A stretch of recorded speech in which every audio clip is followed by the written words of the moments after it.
Hey McGinn, good to see you again. It's Mr. Lohn, and we are into our second read aloud of this short week. I read this story right when it came into the library for the first time. It was recommended on many of the sites that I kind of consult to see what I want to add to the library. It is a book written by Lydia Sigwarth that is called Dear Librarian, and it's just a terrific little story about the impact that some people can have, and I hope you enjoy. Here we go. Dear Librarian, may I tell you a story? It's about me, and it's about you, and it's about my library home. It happened when I was 5 years old. Me and my mom, and my dad, and my 5 big sisters and 1 baby brother all had to leave Colorado and go to Iowa, where Grandma was. My dad needed a new job, and we needed a new place to live. In Iowa, I missed my little blue home with the big maple tree. I missed my red roller skates packed away in the big truck. I missed my sunny backyard with lots of space to run and play. I missed my best friend, Becca. But most of all, I missed having a home. In Iowa, I didn't have a home to live in, just houses. 5 big sisters and 1 baby brother, and a mom and a dad are a lot of people. So we lived in a lot of different places. Some days we lived at Aunt Linda's house. Aunt Linda had a pretty pink bathtub for fancy bubble baths.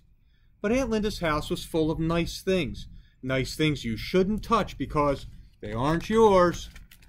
Some days we lived at Cousin Alice's house. Cousin Alice had her own family to take care of, but she let us sleep in her tiny, cozy basement. In Cousin Alice's basement, there was a big couch and a bouncy mattress. Every night was a giant sister sleepover.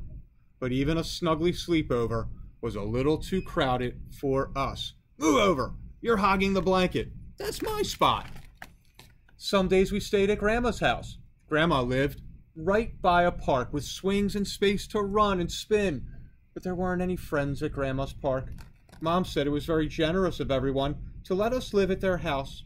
But Grandma's house was too small, Aunt Linda's house was too nice, and Cousin Alice's house already had a family. Nowhere was home. Nowhere had a special spot just for me. Then one day, Mom took me and my 5 big sisters and 1 little baby brother to a new place. Not a house, but a big building with stone columns and tall, tall steps. The library. There was a sunny window that took up a whole wall. There were rows and rows of books and baskets of toys and a puppet theater. There was so much to do and so much space to do it in. At the window, I could watch people on the street, or I could skip down the rows of books with my brother, or I could make up stories with my sisters. There was enough space at the library for all of us. And then I found a special spot just for me. Up the tall stairs across from the sunny window was a round desk. It was my favorite spot because behind that desk was my new friend. She had kind eyes, a gentle face, and a laugh like bubbles. That friend was the librarian, and that librarian was you. You looked me right in the eyes and listened to me like I was a grown-up. You helped me find a book about princesses, and then you sat down on the floor to read it to me. After that, Mom and Dad brought me to the library all the time. Every day you gave me a hug. Every day you made me feel safe and happy. Those days, the library was like a home, my own special home, even though it wasn't a house. Later that year, my mom and dad and my 5 big sisters and 1 baby brother all went to live in a big brown home with a tall willow tree. I could zoom around in my red roller skates again, but I still visited my library home to be in my favorite spot and read books and to be home with you, my library friend. Now, my dear librarian, I'm a grown-up, but I still go to the library every day because I'm a librarian, just like you. You gave me a library home, so I wanted to make one too, for kids with little blue homes and big brown homes and no homes at all. So, I did.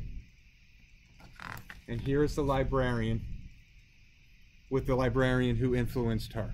Isn't that really cool? This is the little girl, all grown up now, with the librarian who gave her a love of books and a home. And boys and girls, this was a great story. I loved it because of the connection, with my job. And I hope you feel like the library here at McGinn is a home for you, and that you can ask me to help with anything. Here for you all the time. McGinn, we'll see you soon with another read aloud. Have a good night.